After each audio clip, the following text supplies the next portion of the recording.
at any time, day or night. Yeah, so.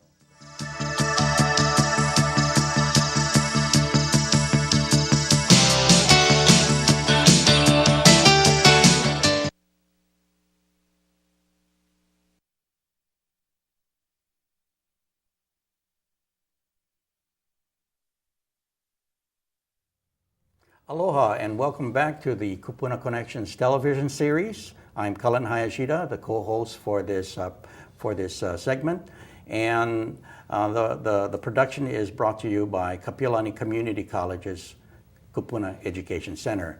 And today we have a great opportunity to talk about end of life, and we're entitling the program "Living Fully at the End of Life." And with us are two very special guests from Hospice Hawaii, and I'm going to ask both of them to introduce themselves and share a little bit about who they are. Hi, Colin. My name is Ken Ziri. I'm the president of Hospice Hawaii.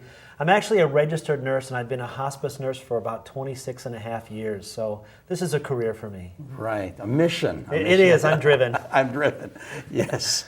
Cullen, I'm Clarence Liu, and I'm the chaplain for Hospice Hawaii. I've been in ministry all my life and have been very, very proud of being at Hospice for the last 11 years. I oversee the bereavement program, the volunteer program, and the spiritual care services. Okay, thank you so much. Both of these gentlemen have been in the field, as they mentioned, for quite some time and have been providing just a tremendous amount of community services for our community. So thank both of you so much for your work. And I'm glad that you're here. Let's start off first of all with the general questions with regards to, the word hospice. Some people, of course, are very familiar with the term. Others have heard about it, and others perhaps are clueless.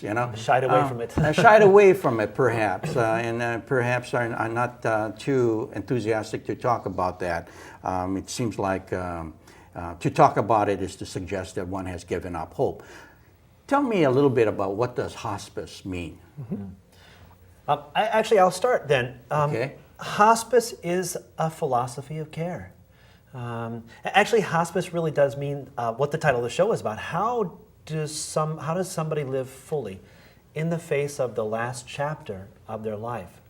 So as a philosophy of care, how does our team of professionals engage this patient and their family in addressing the physical, emotional, social, and spiritual issues that we're all confronted with as our life is coming to a close? In America, hospice also has got some reimbursement meanings connected to it, which I'm sure we'll get into a little bit later. So It's also how we set up a program and how we're reimbursed to provide this care in the last months of an individual's life. Okay, so it doesn't necessarily have to mean that by going into a hospice program, you're speeding up the process of dying. No, some people would say that, but no, Cullen, it's just the opposite. There's an ethical principle that we follow at hospice, and that is not to hasten death, but also not to prolong dying. And I think that's a really, really interesting concept, not to prolong dying.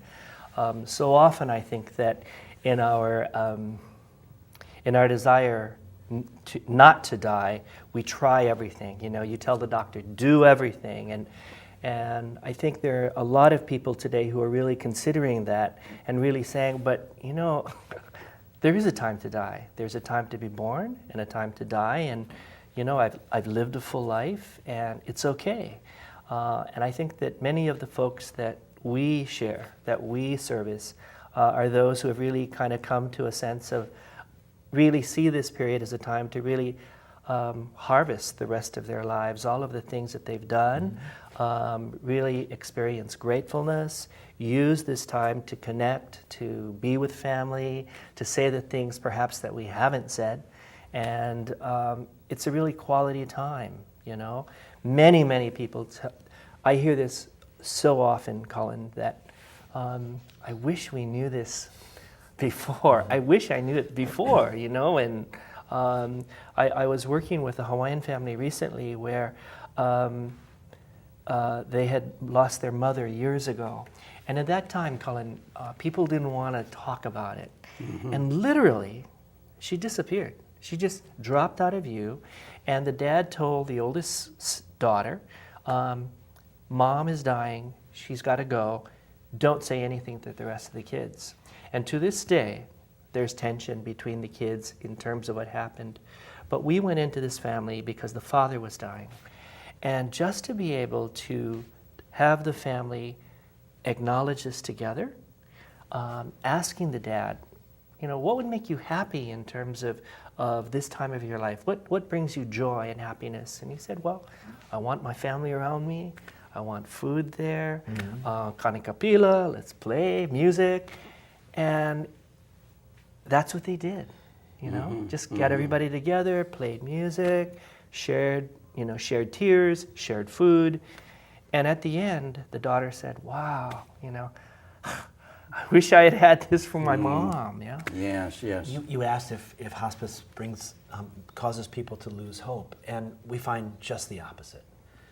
Can you explain that? Yeah, families are faced with what may be perceived as a hopeless situation.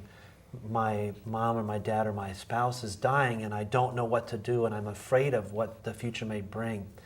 But with the hospice team, we're able to say, we've actually walked this journey with thousands of people, and we'll walk with you, and we'll guide you on this path, and we'll show you this, so that instead of tucking someone away, we have the opportunity to just engage this family, to say that there is hope to be free of pain and suffering. There is hope to reconcile relationships. There is hope to give that love at the end. And also, you asked, do we hasten the process? There was actually a great study that was done a couple of years ago that demonstrated that when people get the support of a full hospice team or a full palliative care team, they actually live longer. And they live a better quality life. A better quality life at the very end. So now, when you have this type of service that's provided, and you talk about people having these, this better quality of life, let's see now. What happens when they perhaps get better? I mean, is that something that... When they graduate? When they graduate. That's a good thing. Sometimes it happens. It actually happens with probably 5 to 7% of patients that get hospice care, and that's a rough national figure.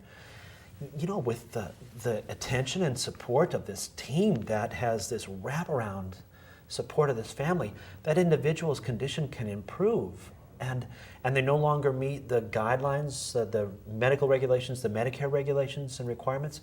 We can discharge from hospice services. Later on down the road, if their condition deteriorates, again, we're all, right there. We're all mortal. We'll be right there. Just call. I see. Now you have, we brought some slides from your program, and perhaps we can see some of what you have there as well. Okay, maybe you can fill us in with regards to whom we're seeing or what this is all about. We just see an example of one of our nurse staff members just being with a patient who's out at the pool. At our Kailua facility has a nice pool in the backyard. And again, since we want to talk about living fully, it may just be going outside. And that's an important piece of someone's life. And then with this next one here. This is a picture of a physician that had worked with us before she had to move back to the mainland, Dr. Diane Farron. And what she embodies is the full brilliance of the state-of-the-art of hospice and palliative medicine brought to the level of care and compassion and touch. That ultimately it is a combination of human touch, the best that humankind can offer, with the best science of understanding and treating and relieving symptoms. So high tech and high touch. It is. Colin, but that is for me, the heart of hospice care. If you ask anybody, who's your favorite doctor? Inevitably you're going to come to someone who has spent time with me. That's right. Isn't in a rush. Has asked me questions about my own health that, maybe I haven't even considered. And it's that personal interest. That's and right. Taking the time to be with the patient. So, we believe that this kind of care called palliative medicine at end of life is very important. I see. Okay. We got a couple more of these slides here. And this one here, I guess this is the same physician, I guess. Yeah. Right, and the woman is the daughter. I see. And it really just emphasizes that the relationship with the hospice care team is to be with the patient and their family. We go through this journey as a family. Having, as Clarence talked in his earlier story, having different skills and different needs as a family, and our job is to understand, what is this like for this family? What is it like within their culture and their personal experience, and how do we support them? Okay, and then we've got this one last slide here. So this is an individual who's demonstrating doing nursing care. Right. Actually, this nurse is one of our nurses.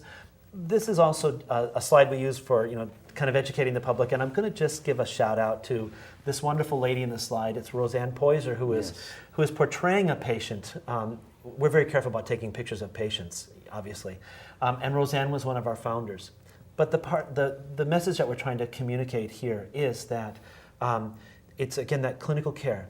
It's a registered nurse visiting on a regular basis, just keeping an eye and being in communication with the patient's physician or our hospice doctors, and making that personal relationship with that individual. I see.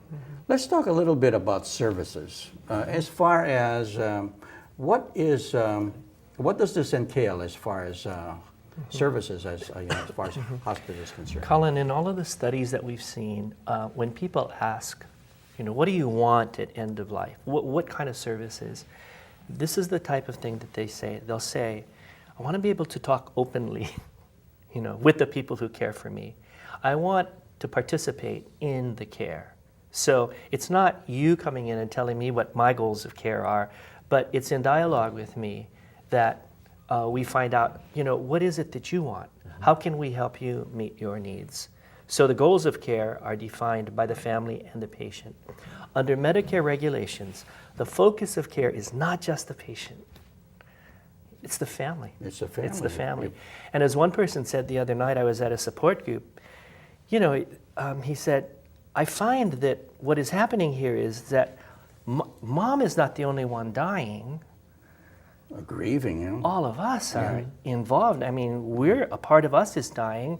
And how tremendous it is that we have people around who can support us, hold our hands through this, and tell us what's down the road. So it's the type of care really focuses a lot on relationship and communication. And actually, the care is then delivered by at the very core is that patient and family are the core of our hospice team with their own personal physician. We really work hard to keep their patient's primary doctor engaged. We have our own hospice medical director who's out making visits and helping in the middle of the night if there's a problem. He's either on the phone or he may make a visit in the middle of the night. We have registered nurses who are our case managers, coordinating the team's work together. Licensed social workers. Several of our social workers are actually licensed clinical social workers, so have achieved a higher level of expertise. Volunteers, hospice aides, chaplains, art therapists, massage therapy. Our massage therapists are so popular we had to hire a second one to go out and just provide that massage. Pet therapy. I'm probably missing one of the disciplines. But it's the whole idea is to have all these people with all these skills and training to be that support. That's the right kind of support at the right time for this family. And the kind of support varies, of course, from person to person, depending upon their needs. It's individualized It's kind of care. individualized. Yeah. And how often do you come in, say, in the course of a week, let's say, for a person? So generally the nurses might visit once a week, more or less, depending upon what's going on. The hospice aides might visit 2 or 3 times a week if the family needs an aide. Some families don't. And aides are doing that bed bath and kind of the help with the activities of daily living. Our social workers might see that family 2 or 3 times a month, more or less, depending upon need. Chaplain might see a couple times a month if they need that kind of support. I see. Our medical director might see that family a couple of times, might not need to make a visit to that particular patient depending upon the complexity of their needs. Volunteers are available. We ask our volunteers to commit a couple of hours, 2 or 3 hours a week. And we may have families that have several volunteers to provide respite. So we really try and tailor it to the needs. There's a real bottom line, though, is that caregiving is still the 24/7 job of the family. We'll support it as much as we can. Now, hospice, is that in the person's home, at the hospital, or somewhere else? Where does this take place? One of the things that we like to say, Cullen, is that hospice is not a place. It is a program of service that we can deliver anywhere.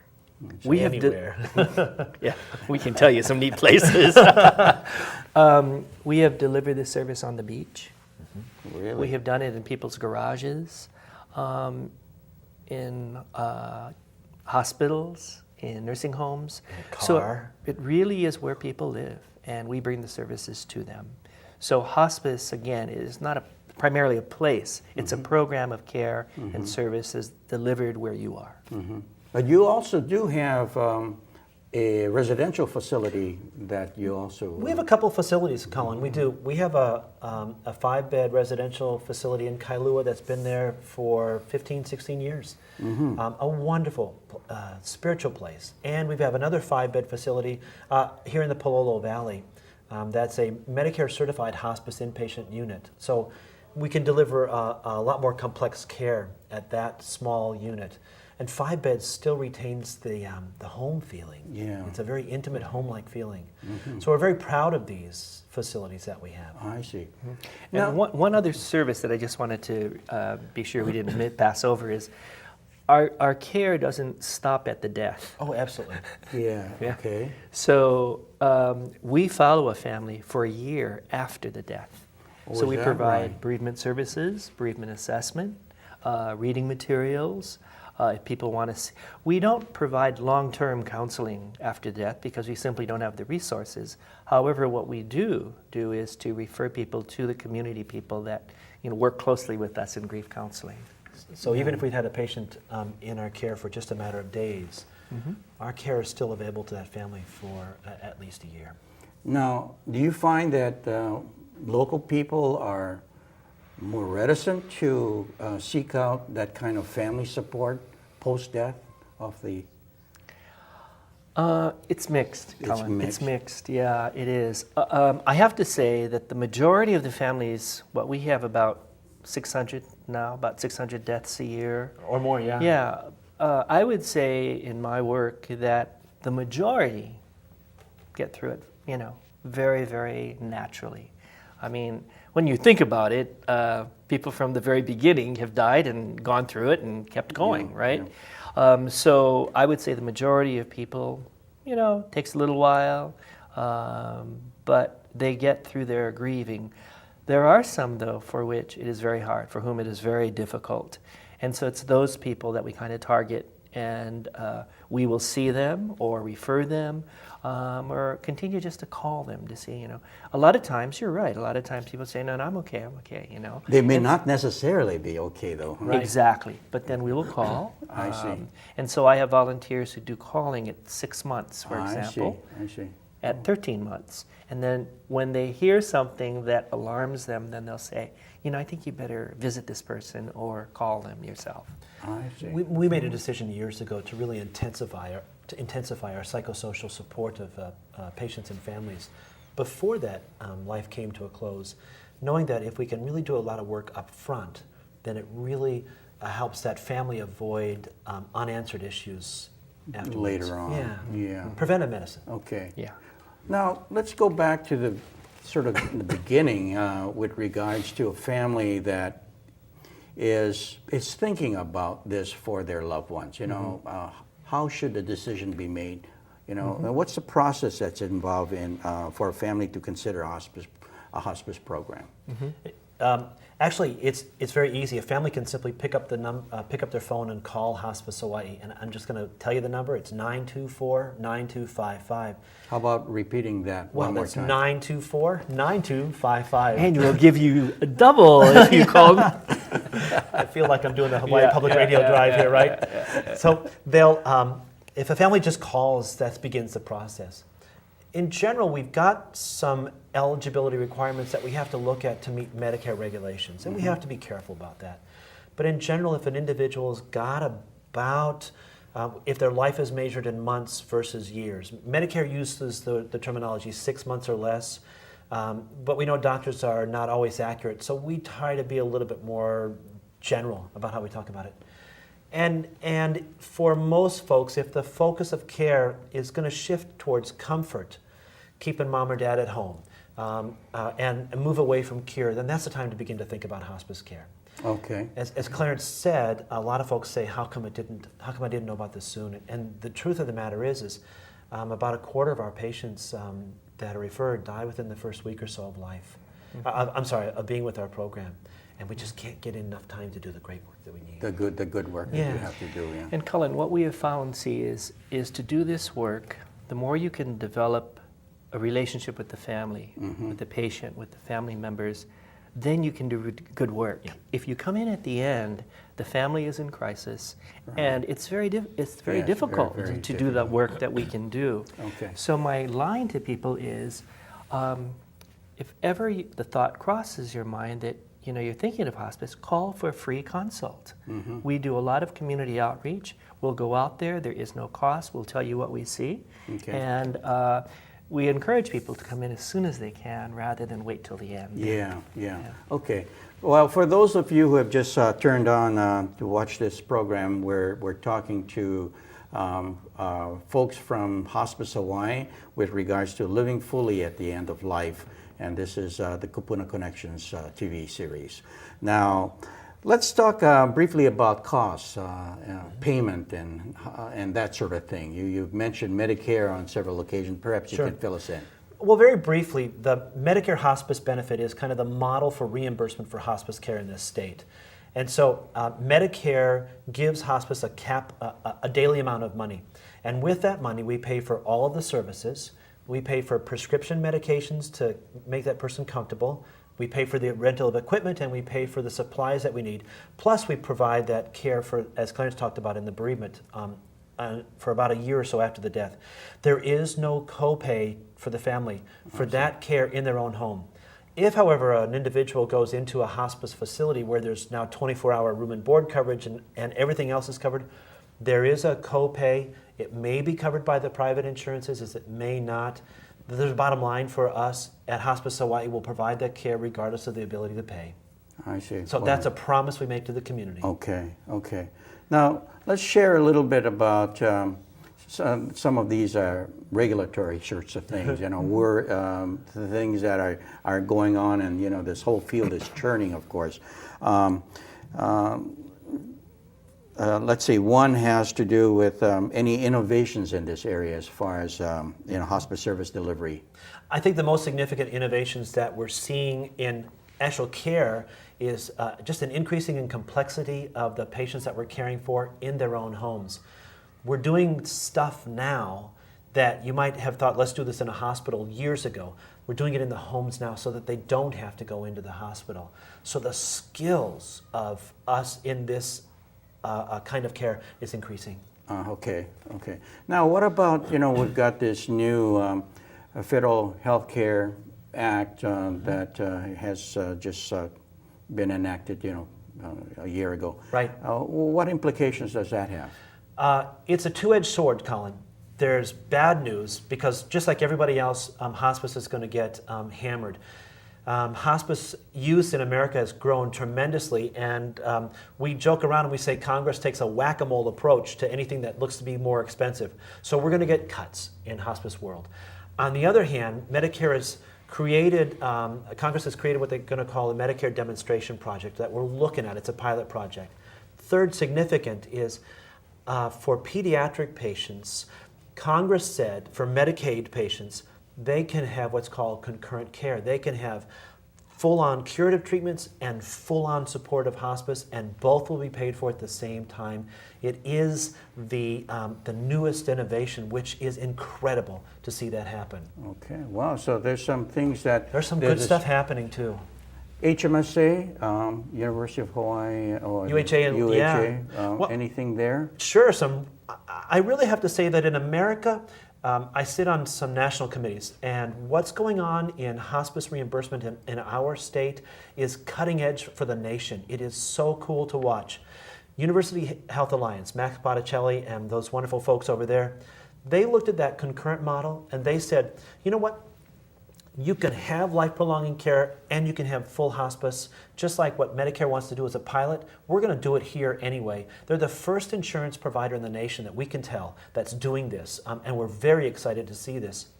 HMSA has got this whole quality, pay-for-quality initiative that they're doing, and they're offering hospitals incentives to create ways to engage in those discussions that Clarence talked about.